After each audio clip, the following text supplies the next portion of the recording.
your girl a favor. Share this on the timeline, in a group, in a message, honey. It is Monday and we made it. Listen, when you get married, I don't know what happens to the communication. And I'm not talking about my marriage. And I forgot to tell y'all to click on the 3 links. But you know, people call me all the time with different stuff. So when they call me, I'm gonna talk to y'all about it. And when you get married, one of the first things sometimes that go out the window, and I don't understand this, is the communication. It appears that prior to you guys getting married, that there was not a big deal, a big issue with communication. But once the communication go out the window. So how do you fix that? We got to go sit down and go back to the drawing board. Number one, we got to go back to the drawing board. You got to know what communication is. Effective communication means both parties are listening, and any directives, I love to say directive now because my supervisor loves saying directive.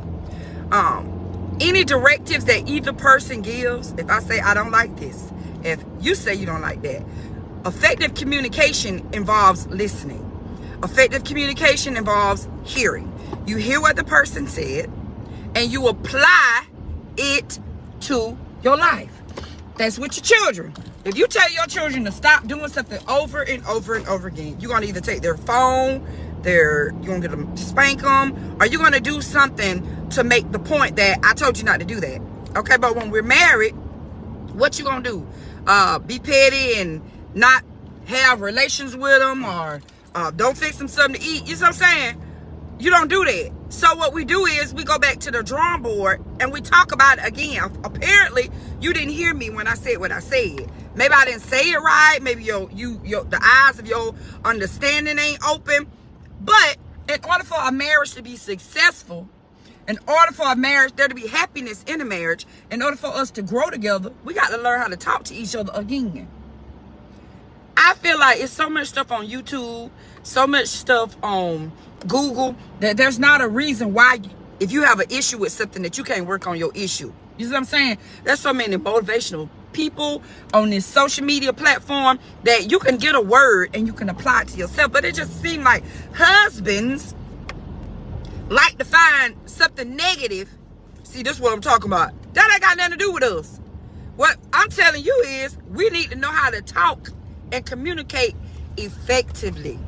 Effective communication involves you hearing what I'm saying and you responding with something different than what we talked about. Why we got to keep talking about the same thing over and over and over and over again?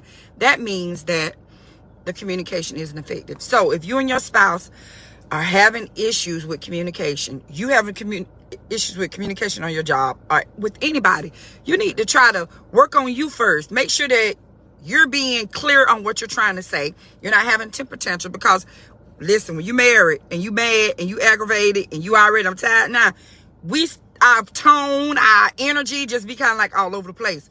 So you got to pray and ask God to help you to make sure this all together. So when you go to the person, you're not giving, as my sister would say, stank cooch energy. Okay, the stinky cooch energy means you already got an attitude, your neck rolling, you're doing all this, and nobody want to hear you. Husbands, when your wife come to you, you need to be able to listen to what she is saying. Everything is not a nag. You're not perfect. She's not perfect. Some things do need to change. And we need to be able to talk about it, because we in this together. Ain't nobody trying to get no new husband, and ain't nobody trying to get no new wife. I mean, with you and me, us never part. So while we in this together, let's sit down, see what the problem is, and work on it. You know what I'm saying? That's all we got to do. So as I get ready to close, I just pray you guys have a super fantastic week and practice this week communicating effectively with your spouse.